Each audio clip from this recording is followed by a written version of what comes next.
नमस्कार साथियों, स्वागत है आप सभी का भामू ज्ञानशाला के इस यूट्यूब चैनल पर। तो हमारी राजस्थान आर्ट एंड कल्चर की क्लासें हैं वो चल रही हैं, जिसके अंदर हमने लास्ट क्लास में जोधपुर शैली तक छोड़ा था। तो यहाँ से हम आज अब वो कंटिन्यू कर रहे हैं। बीच में क्लासें हैं वो नहीं आई हैं। अगर आप रेगुलर क्लासें देखते हैं तो मैं आपको बता देता हूँ भी मेरी तबीयत ख़राब हो गई थी, इस वजह से क्लासें हैं वो नहीं आ पाई है। अब हम फिर से ये क्लासें हैं ये कंटिन्यू कर रहे हैं।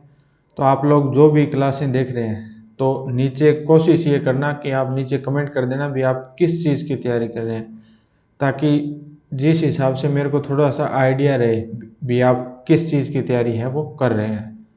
तो कुछ लोग हैं जो एक्टिव रहते हैं, कम से कम वो लोग तो ज़रूर कमेंट कर देना। और मुझे पीछे भी कई जो कमेंट आए थे तो वो फर्स्ट ग्रेड से रिलेटेड आए थे। तो मैं आपको बता देता हूँ कि मेरी पूरी कोशिश है भी फर्स्ट ग्रेड का कंप्लीट सिलेबस है वो मैं यहाँ अपलोड है वो कर दूँ। और मेरी तो बीच में तबीयत ख़राब हो गई थी, वरना मेरी कोशिश ये है कि इसी साल दिसंबर तक हम सिलेबस है वो कंप्लीट है वो कर लें। तो मेरी तो कोशिश ये है, बाकी आप लोगों का कैसा साथ रहता है उस हिसाब से हम ये चीज़ें हैं ये पॉसिबल हो पाएंगे। ये आप पे भी है कि आप लोग कितना जुड़ते हैं। तो जुड़ना चाहते हैं अगर आप तो चैनल को सब्सक्राइब कर लेना और बेल आइकन है उसको ऑन कर लेना, ताकि जैसे ही वीडियो आएगी आपको पता लग जाएगा। तो चलिए आज की क्लास अब हम जोधपुर शैली से स्टार्ट करते हैं। 16वीं सदी के उत्तरार्ध में मुगल एवं स्थानीय शैली के प्रभाव से विकसित चित्रकला शैली ये है। इस शैली का सर्वाधिक जो विकास है वो राव मालदेव के समय हुआ था, यानी उस समय जो राजा थे वो राव मालदेव थे। मालदेव के समय चौथे लाव में जोधपुर की बलियों एवं छतों पर राम रावण युद्ध एवं सप्तशती के अनेक अवतारणों का चित्रांकन है वो किया गया था। मालदेव को ही मारवाड़ के कलात्मक परिवेश का नया रूप देने का श्रेय है वो दिया जाता है। जोधपुर शासक मोटा राजा उदय सिंह के समय मारवाड़ शैली पर मुगल शैली का प्रभाव है वो देखने को मिलने लगा था, क्योंकि जो मोटा राजा उदय सिंह था वो मुसलमानों की तरफ उनका झुकाव है वो ज़्यादा था, इसलिए मुगल शैली का प्रभाव है वो इस शैली पर नज़र आने लग गया था।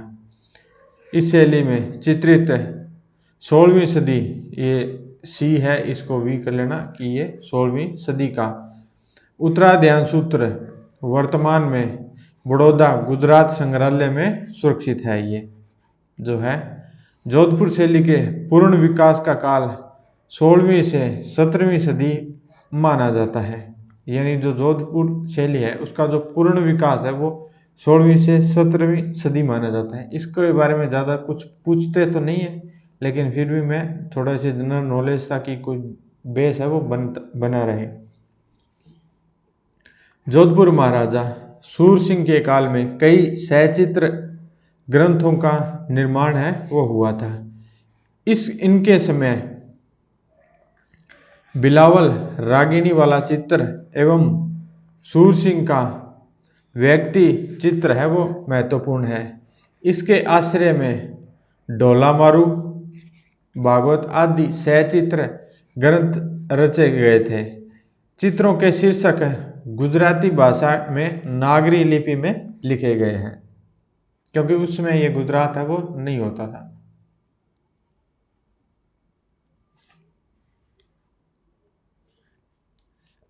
अब हम आगे बात करते हैं। तो 1623 ईस्वी में वीरजी द्वारा पाली में विठल दास चंपावत के लिए रागमाला का तिथि युक्त चित्र वो चित्रित किया गया था, जो मारवाड़ स्कूल की मौलिकता को प्रदर्शित करने वाला प्राचीनतम चित्र है वो माना जाता है। महाराजा जसवंत सिंह प्रथम के समय जोधपुर में कृष्ण चित्र को आधार बनाकर चित्रांकन की गई नई परंपरा है वो शुरू हुई थी। चित्रांकन है उसकी नई परंपरा वो शुरू हुई थी। इनके काल में रसिक प्रिया व सूर सागर का चित्रांकन है वो बहुलता से हुआ था। इन्हीं के समय नाथो नामक चित्रकार ने व्यक्ति चित्र अधिक है वो बनाए थे। अब हम अगर आगे बात करें तो महाराजा मानसिंह के समय बने चित्रों में नाथ संप्रदाय का प्रभाव है वो अधिक था। इन्हीं के काल में मारवाड़ शैली के सर्वाधिक सुंदर एवं प्राणवान चित्रों का चित्रांकन है वो किया गया था।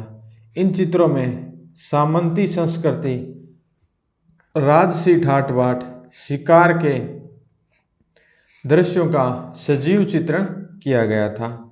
डालू नामक जो प्रसिद्ध चित्रकार है, डालू जो चितेरा था, उसने महाराजा अभय सिंह के दरबार में वो उस समय था।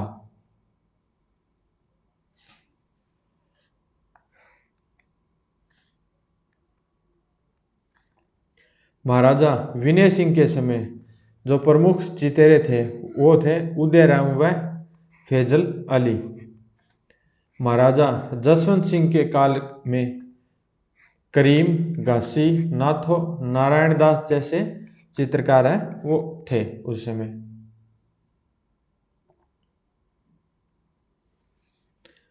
अनु मल्होत्रा ने बप्पा जी के नाम से महाराजा गजय सिंह द्वितीय के ऊपर the Maharaja of Jodhpur the galaxy lives on चित्र है वो बनाया था।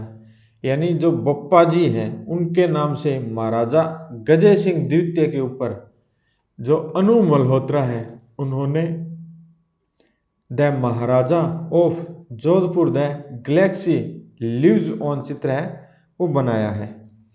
महाराजा भीम सिंह के समय व्यक्ति चित्र, दरबार एवं जुलूस से संबंधित अधिक चित्र हैं वो बने हैं। 1800 ईस्वी में निर्मित चित्र जिसके अंदर दशहरा दरबार जोधपुर शैली का सुंदर उदाहरण है जो हमें देखने को मिलता है।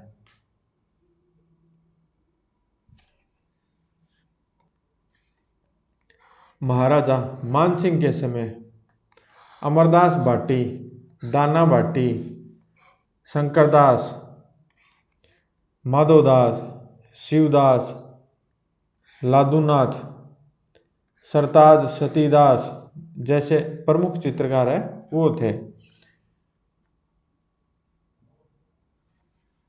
महाराजा तख्त सिंह के समय जोधपुर शैली पर कंपनी शैली का प्रभाव दृष्टिगोचर होने लगा।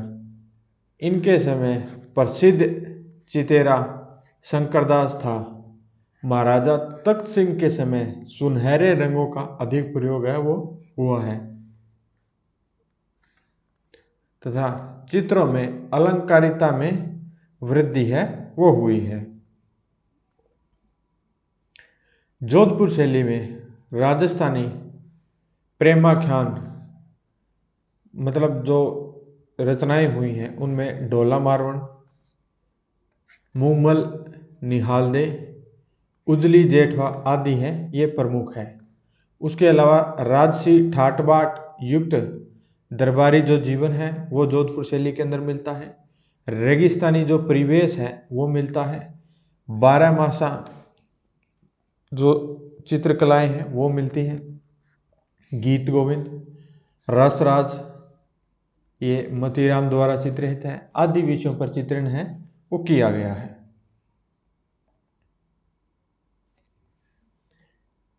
अन्य जो प्रमुख चित्रकार हैं उनमें बिशन दास, नारायण दास, रामू, अकली, मतीराम, छज्जू भाटी, देवदास, बभूत, राम सिंह भाटी आदि हैं वो हैं। उसके बाद में यहाँ के चित्रों में जो रंग की बात करें तो इसके अंदर पीला व लाल रंग की प्रधानता है वो हमें देखने को मिलती है। चित्रों के हाशिए में पीले रंग का प्रयोग है वो किया गया है। अब यहाँ जो आकृति है, जो पुरुष की आकृति है और स्त्री की आकृति है, उनके जो चित्रांकन है वो किस प्रकार से किया गया है। तो जो पुरुष की जो आकृति है वो धनुष के समान बड़ी आंखें, घनी दाढ़ी मूंछे, लंबा कद, गंठीला बदन, मोटी ग्रीवा, मुखमंडल शौर्य से ओतप्रोत, यानी ये यहाँ के जो पुरुष है उनकी जो चित्रकारी है वो की गई है। उसके बाद में जो नारी आकृति है उसकी अगर हम बात करें तो गंठीला बदन, काले घने लंबे लहराते बाल, लंबे हाथ, लंबी अंगुलियां, बादाम सी आंखें, पतली कमर और विकसित नासापुट, ये यहाँ की जो नारी आकृति है उसके बारे में है। अब यहाँ की जो प्रमुख विशेषताएं हैं उनकी हम अगर बात कर लेते हैं।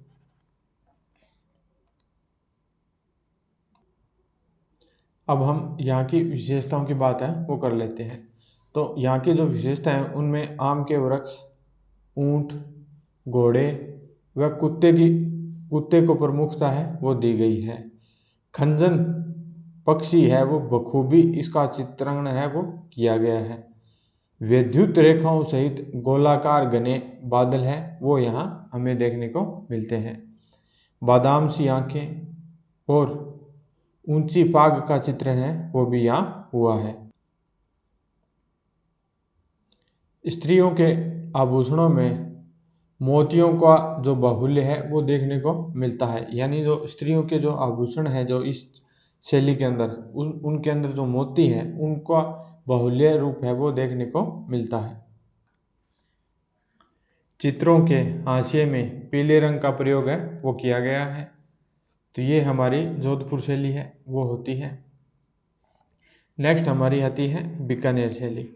तो अभी जो तबीयत है वो धीरे धीरे रिकवर हो रही है, तो ज़्यादा मैं ज़बरदस्ती नहीं करना चाहता। मेरी इच्छा तो ये थी भी आज की क्लास में मैं काफ़ी कुछ करूं, लेकिन थोड़ी सी हेल्थ है वो ठीक हो जाए उसके बाद हम इन चीज़ों को कवर करेंगे। तो आज की वीडियो है उनमें हम इतना ही पढ़ेंगे, बाकी हम कल की वीडियो में देखेंगे। तो अगर आप यहाँ तक पहुँचे हैं तो वीडियो को लाइक करके चैनल को सब्सक्राइब करके ज़रूर जाना, और इच्छा हो तो शेयर भी कर देना। मिलते हैं नेक्स्ट वीडियो में, तब तक के लिए जय हिंद जय भारत।